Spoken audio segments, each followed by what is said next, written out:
Look for the definition of a domestic terrorist. These people seem to fit that bill, and yet no one ever labeled them that. So is it fair to say that you consider your town a terrorism-supporting town if you think that 70% of them agree with the truckers?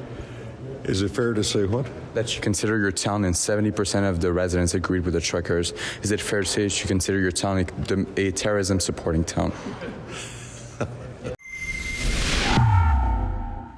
Hey everyone, William Diaz here with Rebel News once again. As you've probably guessed, in Ottawa, covering the Public Order Emergency Commission for the Emergencies Act inquiry, which is taking place since Justin Trudeau invoked back in February a never seen before anti-terrorism law on peaceful protesters who travel from all parts of the country to Ottawa with the goal of protesting government overreach and COVID-19 mandates as well.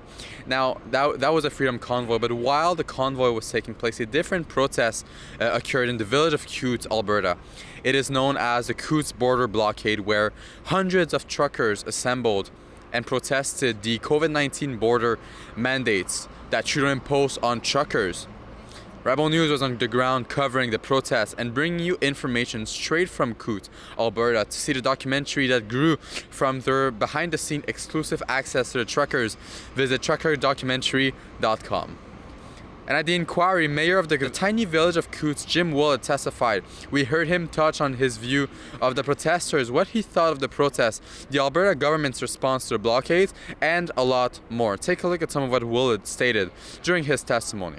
The situation that happened there were a lot of people that said that I was against the protest. And I wanted to make it perfectly clear, I was never against the protest. You have that freedom, that right to protest anytime you want, as long as you don't break the law and interfere with my right to travel and so on. I mean, in a way, I participated in their protest because along with the other border mayors, we communicated with the federal government saying this is not right to treat these guys after the 2 years as if they've suddenly become pariahs or something. Now, a piece of evidence shown during Willett's testimony is a record of a text message conversation he had during the blockade.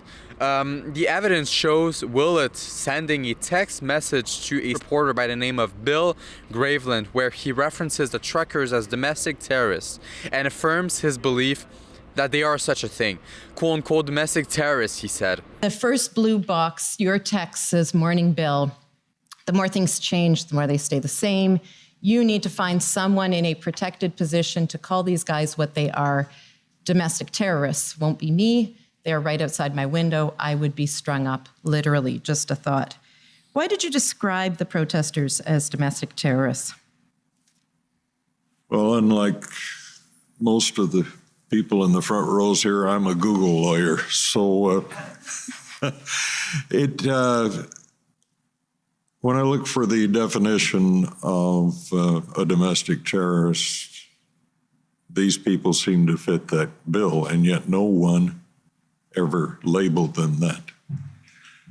And so I just floated the idea out there, one side to Bill, on the other side to Minister Sani, that maybe they should be called that to get a little more attention. You felt they were terrorizing people by their behavior. Because they were causing harm to the country. Now, despite calling the truckers who were part of the Coutts border blockade domestic terrorists, Willett stated his belief that 70% of this small town supported the blockades and that only 30 were opposed to them. In the summary, you say that the blockade greatly disrupted everyday life for Coutts residents. Could you maybe explain to us in what ways? I have done a mental survey, and I think I had about a 70-30 split in the village, the 30 on my side and the 70 supporting the protest, regardless of what it meant. we still have neighbors that won't talk to each other because of the protests. They didn't get out and do. We had a lot of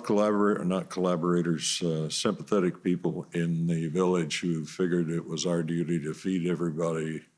If they need a room, give them a room. So when we do maths with that, considering that his town is only comprised about approximately 250 people, 175 of them would support the truckers who are protesting. Would this mean that Willett believes the majority of his town supports terrorism, hence making Coutts a terrorism-supporting town? I asked him this exact question after he ended his testimony. Hey, sir, super quick question from me. You said that 70% of the residents of Coutts, in your opinion, agreed with the protests, with the truckers, but you also called them in a text message domestic terrorists, the truckers. So is it fair to say that you consider your town a terrorism-supporting town if you think that 70% of them agree with the truckers? Is it fair to say what? That you consider your town and 70% of the residents agreed with the truckers. Is it fair to say that you consider your town a terrorism-supporting town?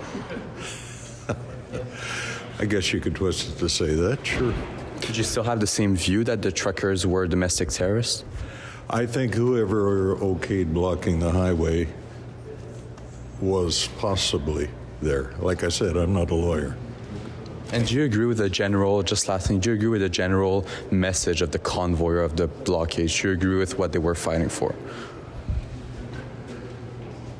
What the weapons were planned for? No, I'm not talking about the weapons. I'm talking, do you agree with the general message of the convoy in terms of the mandates, the border restrictions and everything?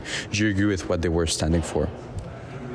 I think they were there first over as I said before, the federal governments of both the U.S. and Canada had suddenly said that these guys that had been doing cross-border trucking had no more permission to do that unless they got vaccinated. Right. Where for 2 years they had been allowed to go back and forth.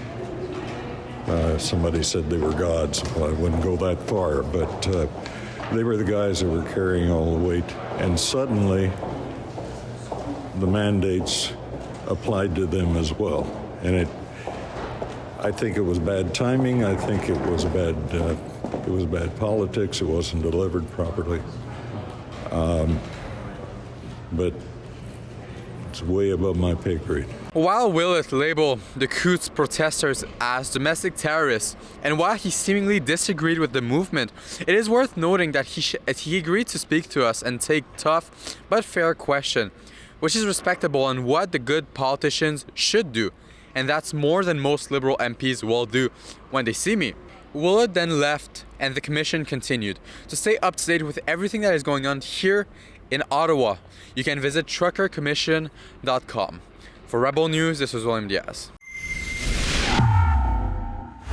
Once again, folks, if you want to help support our independent journalism here from Canada's national capital in Ottawa for the next 2 weeks, where we will be covering the Trucker Commission, the Emergencies Act inquiry, and where we will see Liberal cabinet ministers testify in front of the commission, please head on to truckercommission.com.